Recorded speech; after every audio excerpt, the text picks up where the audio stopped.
राज्याच्या राजकारणात महत्त्वाच्या समजल्या जाणाऱ्या सांगली जिल्हा परिषद आणि पंचायत समितीची रणधुमाळी आता सुरू झाली आहे। सांगली जिल्हा परिषदेच्या 60 गट आणि 10 पंचायत समितीच्या 120 गणांसाठी 21 फेब्रुवारीला मतदान होणार आहे। सांगली जिल्हा परिषद स्थापनेपासून अनेक वर्ष काँग्रेसच्या ताब्यात होती, मात्र गेली 15 वर्ष या ठिकाणी राष्ट्रवादी काँग्रेसची सत्ता आहे। त्यामुळे याआधी राष्ट्रवादी विरुद्ध काँग्रेस अशी सरळ लढत बघायला मिळत होती, मात्र आता या दोन्ही पक्षातले अनेक दिग्गज नेते भाजपात गेले आहेत। जिल्ह्यात सध्या भाजपचे 1 खासदार आणि 4 आमदार आहेत। सोबतच भाजपच्या गोटात 7 जिल्हा परिषद सदस्य केले। या वाढलेल्या ताकदीचा झेडपी निवडणुकीत भाजपला कितपत फायदा होतो ते पाहावं लागणार आहे।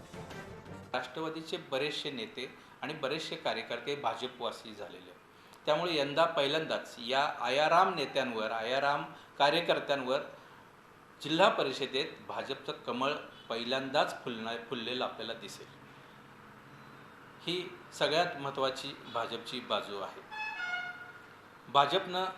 भाजपचे जे महसूल मंत्री आहेत चंद्रकांत दादा पाटील, त्यांनी प्रचंड धडाका लावलेला आहे की काँग्रेस आणि राष्ट्रवादीतले नेते भाजपवासी करण्याचा। भारतीय जनता पार्टीचा झेंडा आम्हाला लावायचा आहे, तिथं राष्ट्रवादीचं काय होणार आहे, काँग्रेसचं काय होणार आहे इकडे आम्हाला बघायचीच गरज नाही।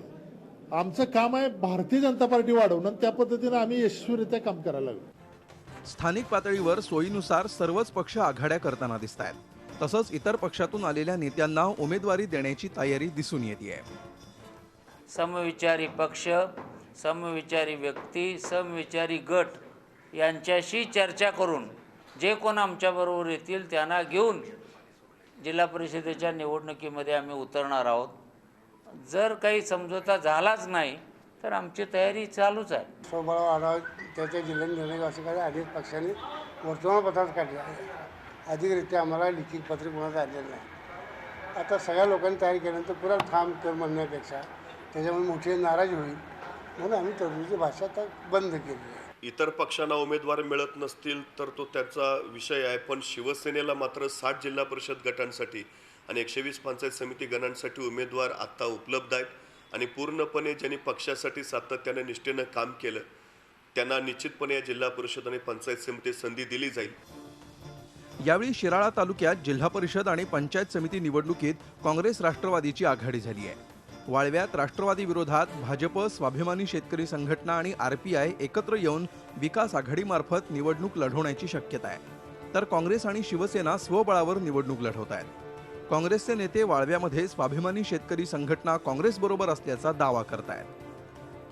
कडेगाव आणि पलूस तालुक्यात काँग्रेसला विरोध करण्यासाठी राष्ट्रवादी आणि भाजपनं उघड आघाडी केली आहे। मिरज तालुक्यात काँग्रेस आणि स्वाभिमानी शेतकरी संघटनेची आघाडी होती आहे। कवठे महांकाळमध्ये अजितराव घोरपडेंनी स्थापन केलेली विकास आघाडी भाजप, शिवसेना, काँग्रेस, राष्ट्रवादी अशी बहुरंगी लढत होऊ शकेल। या ठिकाणी घोरपडे राष्ट्रवादीला मदत करतील असा दावा राष्ट्रवादीचे नेते करतायत। तासगावात भाजप विरोधात राष्ट्रवादी, जतमध्ये भाजप, काँग्रेस आणि राष्ट्रवादी असा तिरंगी सामना होईल। आटपाडी खानापूरमध्ये राष्ट्रवादी, काँग्रेस, शिवसेना आणि भाजप अशी चौरंगी लढत अपेक्षित आहे। निकालानंतर सत्तेत येण्यासाठी राष्ट्रवादी आणि भाजपच एकत्र येतील हे निश्चित आहे। उद्या तिथे काँग्रेस आणि राष्ट्रवादी एकत्र येणार नाहीत, पण राष्ट्रवादी आणि भाजप एकत्र येतील हे मात्र सध्या स्पष्टपणे दिसत आहे। कारण राष्ट्रवादीची जी काही सगळी सूत्र आहेत सांगली जिल्ह्याची ती जयंत पाटील यांच्या हाती एकवटलेली आहेत आणि भाजपमध्ये गेलेले जे काही नेते आहेत, जे आमदार आहेत, ते बऱ्यापैकी जयंत पाटील यांचा शब्द प्रमाण मानणारे आहेत। यंदाच्या निवडणुकीत एनकेन प्रकारे सत्ता मिळवण्यासाठी चारही पक्षात चाललेली स्पर्धा पाहता प्रचारात विकास कामांची चर्चा कमी आणि राजकीय आरोप प्रत्यारोप हेच जास्त बघायला मिळतील अशी स्थिती आहे। आता सांगलीत कोण बाजी मारतं हे पाहणं औत्सुक्याचं ठरणार आहे। Ravindra Kamble, Zee media, Sangli.